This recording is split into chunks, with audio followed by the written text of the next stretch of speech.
The architecture of societal division, mechanisms, beneficiaries, and global exploitation. And I'm not going to tell you that this is part of Black History Month because I know you would get angry because most of our gatekeepers, the status quo, and most people act like they're scared to death of Black history. But let's explore the structures that sustain inequality and conflict worldwide. We can see this in the division of what some people call Latinos, what some people call Africans, what some people call Asians, what some people call Black, what some people call, what they say, foundational what? Societal division is a persistent feature of human civilization, manifesting in countless forms across history and geography. Whether rooted in differences of race, religion, politics, or economic status, these divisions are not accidental, but often deliberately engineered and maintained.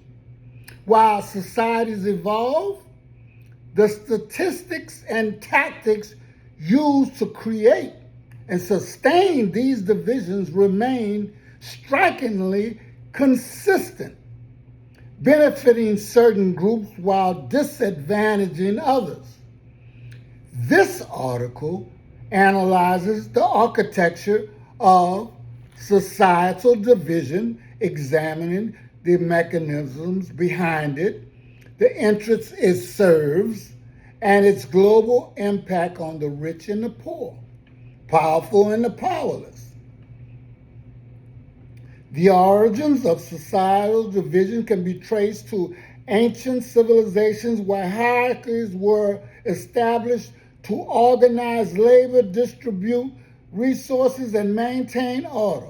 From the caste systems in India to feudal structures in Europe, early societies developed rigid frameworks to differentiate and control populations. Religion, ethnicity, and class became tools for both cohesion and exclusion, often manipulated by the elites to justify privileges and maintain power. Does that ring a bell? Over time, the persistence of these tactics reveals their effectiveness in concentrating wealth and authority while keeping certain groups marginalized and others dominant. Let's look at societal division, how it operates through several interlocking mechanisms. People, identity markers such as race, ethnicity, gender, and nationality are used to create in-groups and out-groups. Stereotypes and prejudices are perpetuated through education, media, and social norms, fostering mistrust and competition.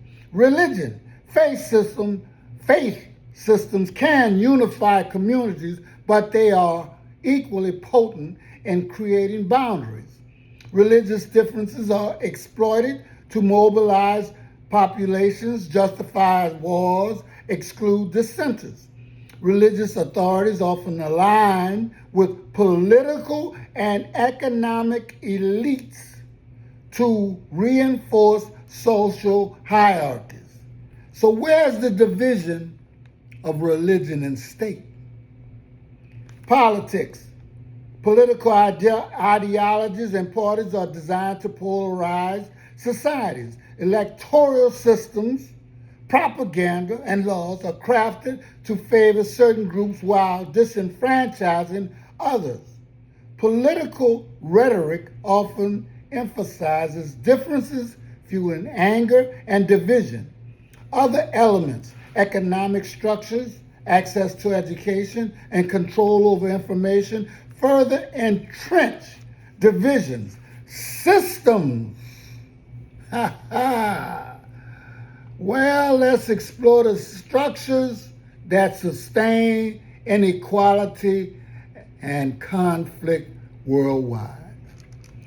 Societal division is a persistent feature of human civilization, manifesting itself in countless forms across history and geography, whether rooted in differences of race, religion, and politics, or economic status. These divisions are not accidental, but often deliberately engineered and maintained. These societies, while they evolved, the tactics used to create and sustain these divisions remain strikingly consistent. So, ladies and gentlemen, nothing changes. Everything stays the same. So who profits? The primary beneficiaries of societal division are those who hold economic, political, and social power. Elites profit from division in several ways. But let me tell you something about the systems that we're talking about. Property ownership, labor markets, resource distribution are manipulated to create winners and losers. Economic gain.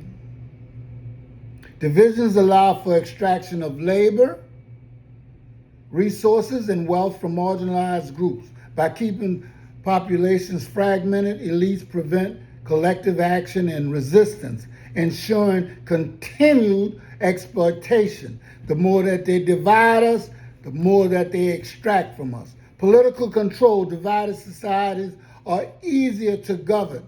Elites use division to distract from systematic issues, channel anger towards scapegoats, and maintain authority through fear and manipulation. Social status. Maintaining hierarchy gives privileged groups a sense of superiority and security. Social mobility is restricted, keeping the poor and powerless in place while the rich and powerful expand their influence. Motives range from the pursuit of wealth and power to the preservation of tradition and ideology. The persistence of these tactics reflects their utility in sustaining the status quo. Tactics and tricks. Ha! Let's look at the trickster. A recurring feature in the architecture of division is the presence of tricksters. Individuals or groups who design systems of control but evade the rules themselves. Their tactics include legal loopholes, crafting laws with exceptions that benefit elites while penalizing others. Propaganda, spreading misinformation to confuse, mislead, and polarize the public. Divide and conquer, and encouraging conflicts between marginalized groups, preventing unified resistance. Applying laws and regulations unevenly, protecting the powerful by punishing the weak. Globalization, exploiting the international systems to move capital, resources, and labor across borders, evading local accountability. These tactics ensure that those who design the systems remain above scrutiny while the masses bear the consequences. The dynamics between rich and poor, powerful and the powerless, are central to societal division. Wealth concentrated in the hands of a few, often through inheritance, monopolies, and political influence. The poor are kept in cycles of deprivation, limited access to education, healthcare, and opportunity, while their anger is redirected toward other marginalized groups or external threats. Power is maintained through systematic white supremacy and marginalized groups hating one another.